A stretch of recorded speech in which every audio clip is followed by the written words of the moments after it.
Hello, welcome back to XOXO Clarina. This is another video in my back to school series, which will be linked down below if you want to check out other videos in that playlist. Today we're talking about advice for living in college dorms. And this is a big thing. If you're coming in as a college freshman, most likely you haven't lived in a college dorm before. So I'm just going to be sharing with you my tips, tricks, hacks, things, ways to deal with dorm living if you haven't done it before.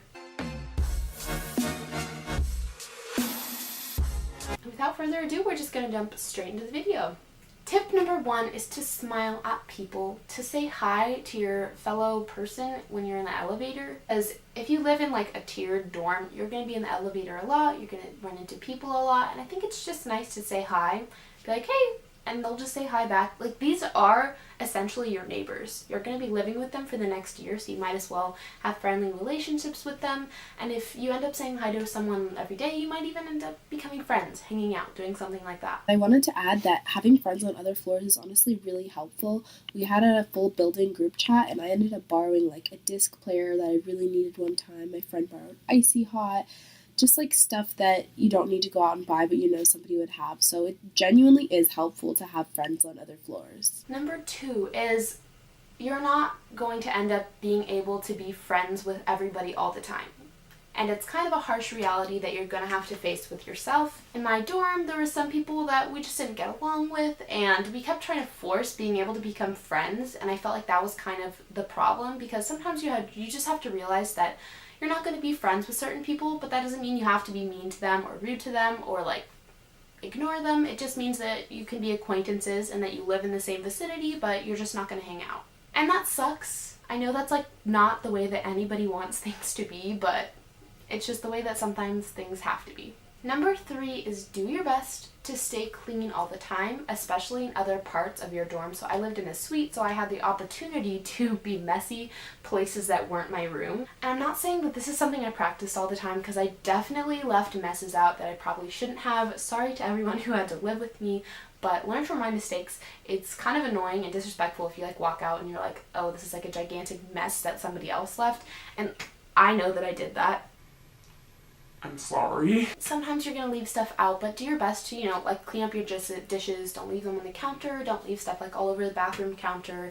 Don't leave your clothes next to the shower door, which is something that became like a really, really bad habit for me, but like, I'm so sorry. Following up with the cleaning is to make cleaning schedules. And our whole suite said this, like, we're not going to need these. We're not going to need cleaning schedules. You're probably going to think to yourself, like, I don't need a cleaning schedule either. But there's going to come a time when nobody is going to want to do the thing that needs to be done. So you kind of have to make a schedule to make sure that it gets done, or else nobody's going to do it. The big one that we did utilize in my suite was a trash schedule. And I think that that was actually really essential and helpful to like the way that we lived, because we had trash cans that were in the hallway, like right when you walked in, like 4 of them, and they would fill up super fast. So we just had somebody that was scheduled to take out the trash every other day. That way it wasn't like it got left and then it got fuller and fuller and fuller until nobody wanted to take it out.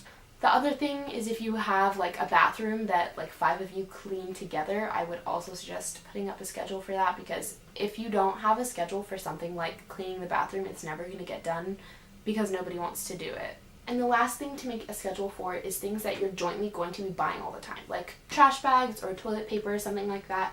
Just maybe make a list of like, okay, like this person already bought it, this person already bought it, and then like these people need to buy one of these things before the semester ends. That way it's not the same person buying toilet paper every time.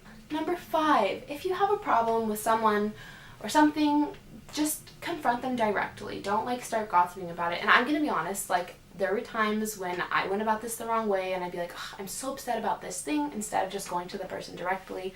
That was wrong on my part. And it's just not smart. Everything is going to go so much smoother. And 9 times out of 10, if you just go to that person, confront them, and be like, hey, I'm having a problem with this, it will be solved a lot easier than like talking about it and then they find out you're talking about them and it just becomes this gigantic mess. Like, communication is so key when you're living with other people. And I know you're not going to want to like go confront someone. Like, if you're upset about something, I get that, it's scary, but I think that it will make your situation in the long run a lot better. The last thing is to keep your valuables in a safe place. So if you have a safe or something in your dorm that you can lock, if you have like I don't know, for some reason, a bunch of cash or like social security cards, stuff like that, keep that in a safe place, a locked place. And even if you're not bringing that stuff, I suggest that you should bring a lock, because usually you can lock up your closets, and that's even good for just like room inspections. Like, you know, when people are coming in for a room inspection, if you're keeping alcohol in your closet, which, like, let's be real, like a lot of college students do that. So instead of them coming in when you're not there and like for some reason opening your closet, I don't know why they would do that, but if they did, it's just smart to lock it up. If you have any questions about back to school stuff or dorm living, please, I ask you to leave those below, and I respond to all of my messages, so I will respond to those as soon as I can. And I hope you're having a wonderful day, and I'll see you next time.